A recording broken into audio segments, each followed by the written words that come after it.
Et salut, c'est Nico de VTT Plaisir. Aujourd'hui, on est sur la commune de Roquebrune-sur-Argent. On va traiter d'un sujet qui me tient énormément à cœur et que j'avais promis de traiter. Mais j'ai préféré attendre la bonne manière et les bonnes personnes. Donc, on a un invité de marque aujourd'hui sur la chaîne. Il s'agit de Yvan Grasso, représentant MBF de l'antenne Var-Estérel. Allez, on se retrouve tout de suite. Alors dans cette vidéo on va vous parler de la MBF et aujourd'hui on est sur le site de Roquebrune avec le club H24 et on est avec Yvan. Donc le club H24 est partisan de la MBF. Vous avez bien Yvan qui est là. C'est moi. C'est lui. Son collègue, j'ai oublié ton prénom, excuse-moi. Eric qui est co-responsable aussi de l'antenne MBF Var-Estérel, je dis bien. Hein, c'est ça. Voilà. Et donc Alex, le trésorier du club, Alex. Voilà. Et ils ont le mérite d'encadrer 11 gamins, si j'ai bien compris. C'est ça. Et on va rouler avec eux. Alors Yvan, première question qu'on m'a souvent demandé, c'est quoi la MBF en fait? Alors, la MBF. Déjà, la MBF, statutairement, c'est une association... loi 1901, spécificité c'est que c'est une association qui est sur le plan national, reconnue d'intérêt général, qui lui procure un certain nombre d'avantages mais aussi d'obligations. C'est une association qui milite pour un VTT durable et responsable et qui milite pour le libre accès aux sentiers. En tout cas, encore une fois là, de manière durable et responsable. On a la chance en France d'avoir un terrain de jeu magnifique pour le VTT. Encore faut-il pouvoir continuer longtemps, pouvoir en profiter. C'est un peu les axes que souhaite mettre en avant MBF. On évite de faire tout et n'importe quoi dans le milieu naturel, de saccager, d'apporter des éléments extérieurs, même dans la pratique, d'éviter de trop éroder le terrain quand on roule, de faire des créations sauvages, etc., etc. Exactement, c'est pas parce qu'on a le logo ou l'habilitation MBF qu'on est censé faire tout et n'importe quoi. Bah, j'ai envie de dire que c'est même l'inverse. C'est carrément l'inverse.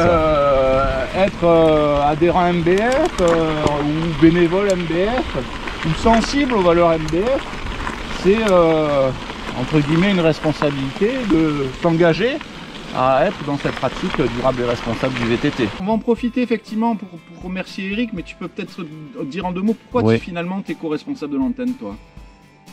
Pourquoi je suis co-responsable? Bah ouais. Ça c'est une bonne question, mais j'avais vraiment envie de m'impliquer dans cette cause. Je pense que c'est essentiel parce qu'aujourd'hui je trouve que les VTTistes sont trop consommateurs et qu'on a besoin d'être acteurs de notre passion, surtout si on veut la faire perdurer. Il y a beaucoup d'enjeux en ce moment, il ne faut pas qu'on loupe le coche parce qu'après ça risque d'être trop tard. Donc je pense que c'est maintenant qu'il faut agir, c'est maintenant qu'il faut se rassembler parce qu'ensemble on sera toujours plus fort, quoi. On essaye, on fait en sorte d'être dans le dialogue, d'être dans l'écoute, dans le respect mutuel. Tout à l'heure je ne l'ai pas dit, mais être pratiquant, sensible aux valeurs de MBF, c'est vrai de respecter l'environnement, ça je l'ai dit. Mais c'est aussi finalement respecter les autres usagers de l'espace forestier, on va s'arrêter là peut-être. C'est aussi respecter les autres usagers de l'espace forestier. C'est bien évidemment les joggeurs, les randonneurs, c'est ralentir, s'arrêter, dire bonjour, engager la discussion. C'est pas ouvrir en grand et aller au carton. C'est les chasseurs aussi. D'ailleurs MBF fait un gros travail depuis 2 ans maintenant pour essayer de sécuriser les espaces naturels avec les chasseurs parce qu'il y a eu des accidents malheureusement et ça ne doit pas être une fatalité. Donc il y a un travail qui a été engagé avec la signature d'une convention nationale #0 mort pour essayer de sécuriser les espaces de pratique. D'ailleurs l'antenne locale Var-Estérel va être terre d'expérimentation en 2021 en principe si le Covid nous lâche un peu pour mettre en place une application qui a déjà été un peu expérimentée dans l'Isère.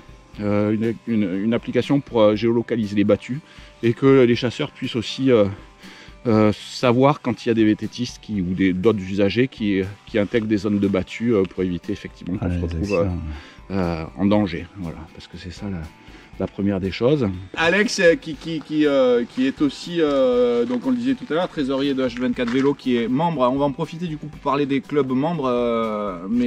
Alex qui est investi aussi, hein, puisqu'il est souvent sans le vélo, mais avec la pelle, la pioche quand il faut aller entretenir les sentiers. Un chapeur, un vrai. Je suis pas, on dirait actif au sein même de la MBF, mais je suis présent sur le terrain, régulièrement. Pelle, pioche. Bon, j'ai l'avantage aussi d'avoir un 4x4 comme Yvan et de pouvoir monter justement dans les chemins et pour aller entretenir au plus loin, quoi, et les chemins, quoi. Voilà.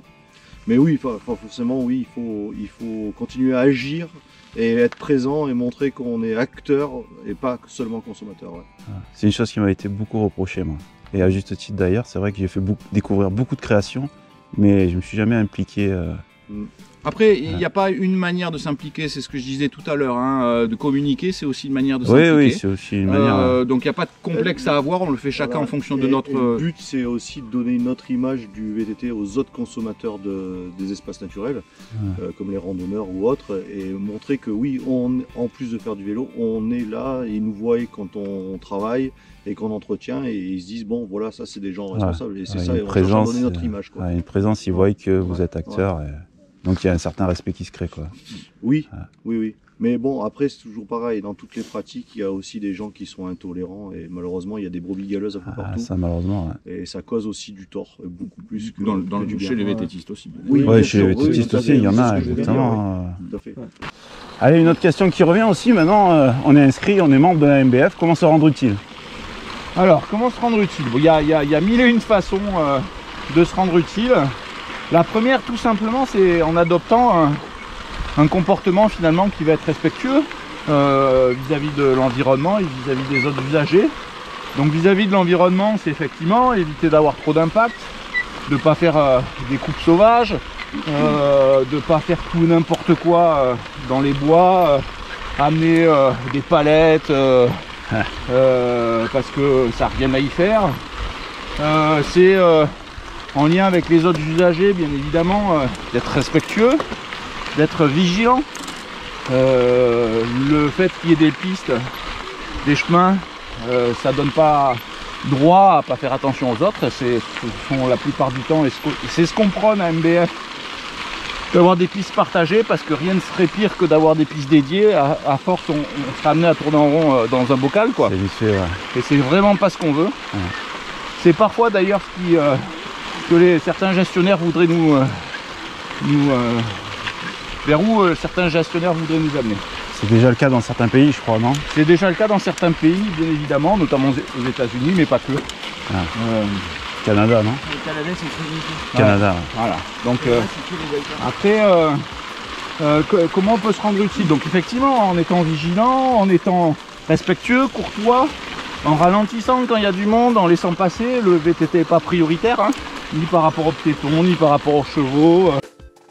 Donc on est là à Bagnols en forêt pour donc la remise du prix par la Mountain Biker Foundation. Donc moi je suis Corinne Dutertre, je suis présidente du Vélo Club du Pays de Fayence. Et donc on fait des actions avec le club pour aménager les sentiers, sensibiliser les enfants et les adultes au fait que nous on abîme un peu les sentiers, donc on essaye de contribuer à les entretenir, à les réparer, voire en créer d'autres. On apprend aussi aux jeunes que quand on crée un sentier, il faut demander des autorisations.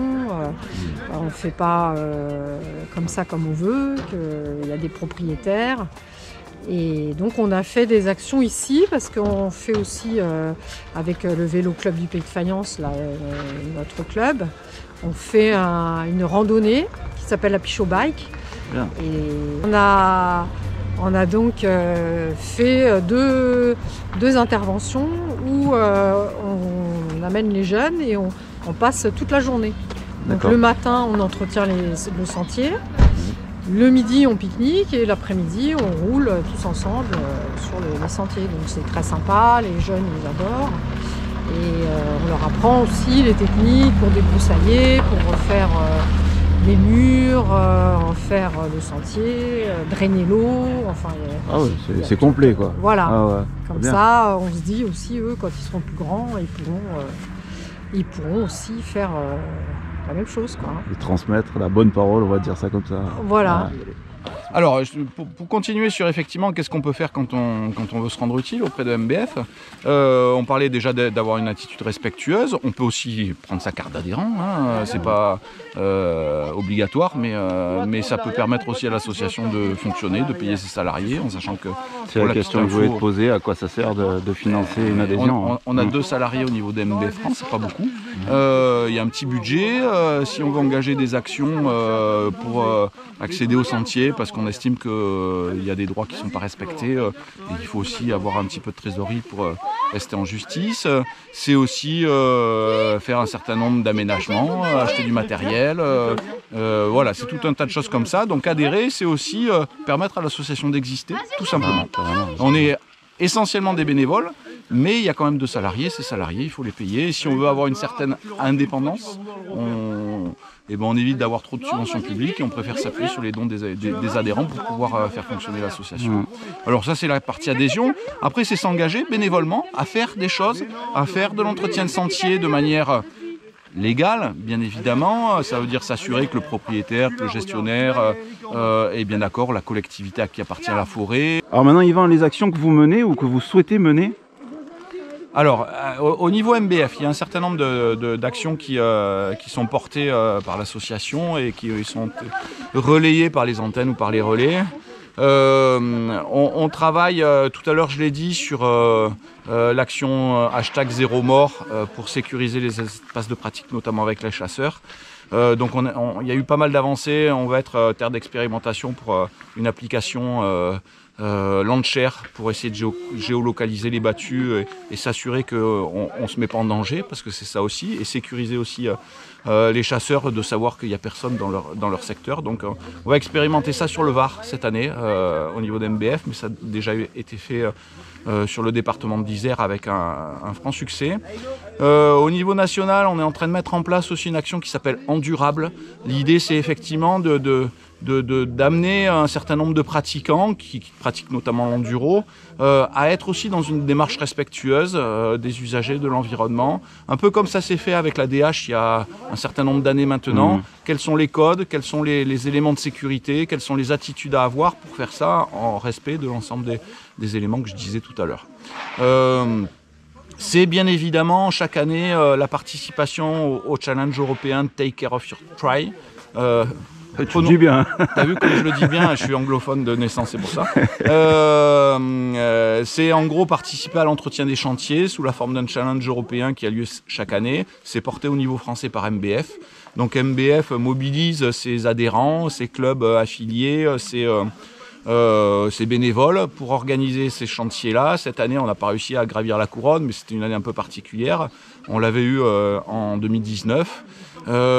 Et d'ailleurs, tout à l'heure, on ira voir Corinne à Bagnoles, qui est la présidente du vélo club des Pays de Fayence et qui a remporté cette année, alors je vais le dire en anglais aussi, tu vas rire, le Trail Advocate pour l'année 2020. La femme qui, au niveau féminin, elle a reçu le prix, on lui remettra tout à l'heure au niveau de l'IMBA Europe.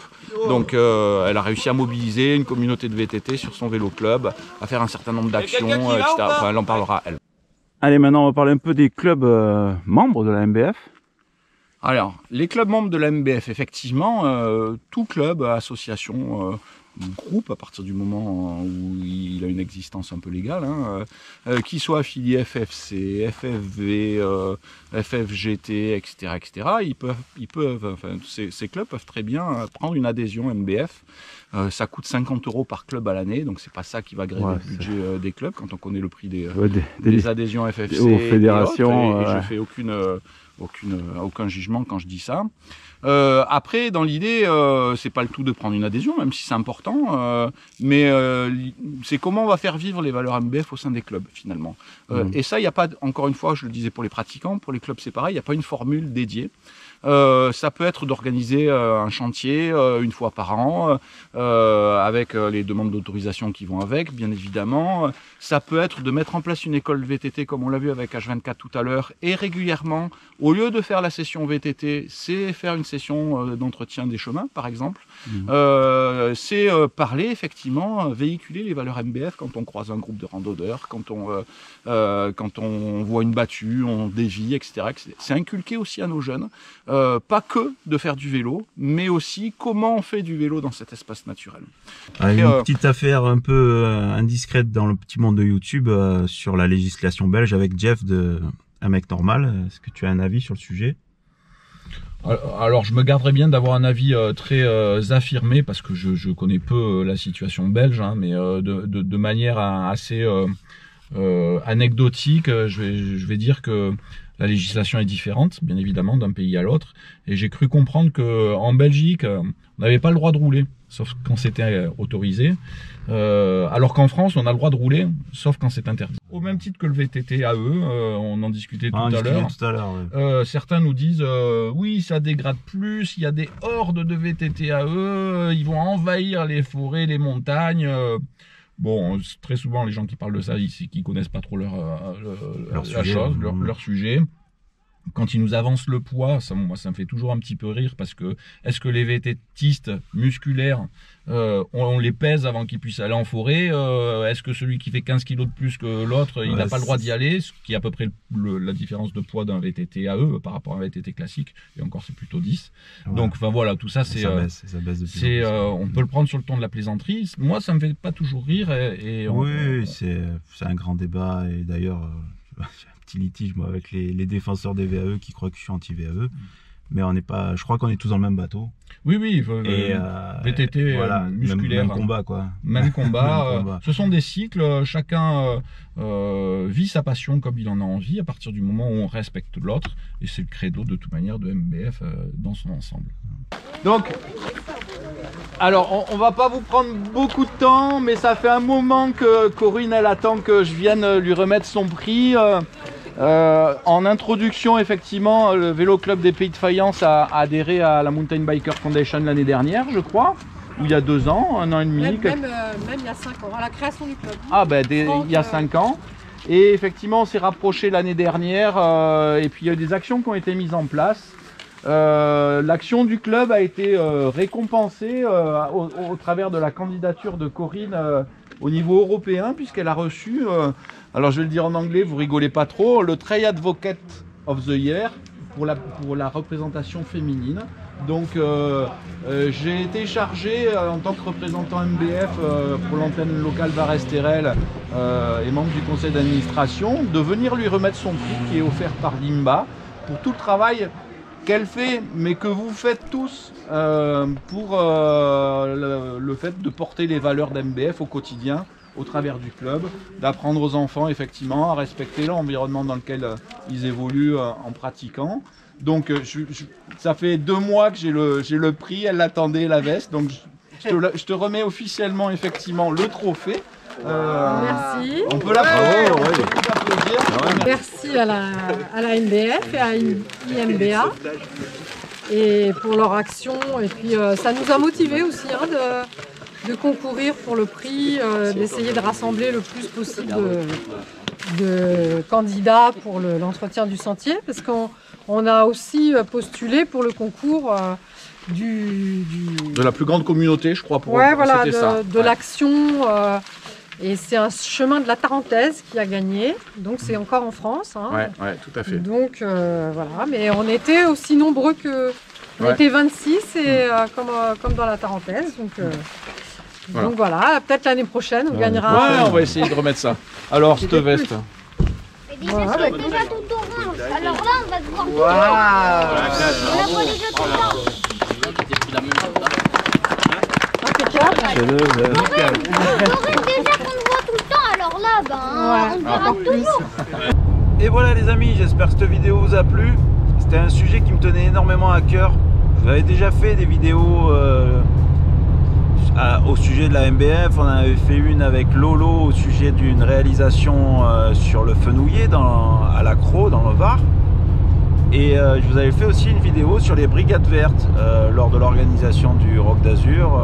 La MBF, bien souvent, et voire tout le temps maintenant, organise ce qu'ils appellent les brigades vertes. Je vous encourage aussi à aller voir la vidéo que j'avais réalisée à l'époque. Sur un plan personnel, c'est une association, c'est la seule association qui a un rapport avec le VTT dont je fais encore partie. Je suis, comment dire, c'est une association qui me tient énormément à cœur parce que j'appuie et je corresponds tout à fait à la mentalité de cette organisation. Je comprends qu'il y a des gens qui ne sont pas MBF et qui ne partagent pas les valeurs de la MBF, je le comprends, je suis tolérant. Mais moi je suis adhérent, donc voilà, c'est ça que je voulais vous faire. Je voulais vous faire une vidéo sur la MBF, mais qui soit bien expliquée. C'est pour ça que j'ai essayé de m'entourer d'acteurs vraiment officiels de la MBF et que je vous colporte pas moi ma façon de voir les choses. C'est plutôt la façon MBF de voir les choses. Et j'espère énormément, là je suis très sincère, vous avoir retranscrit dans cette vidéo ce que la MBF représente, du moins à mes yeux, et ce que représente vraiment pour nous riders, nous VTTistes dans ce pays, en France. Il faut bien faire attention à nos droits et je pense, et vraiment je suis très sincère encore une fois sur ce sujet-là, je pense que la MBF est vraiment le principal acteur de nos libertés en tant que VTTiste. Voilà, c'est mon avis, ça n'engage que moi. Voilà, je vous souhaite quand même de bons rides et faites du vélo les amis.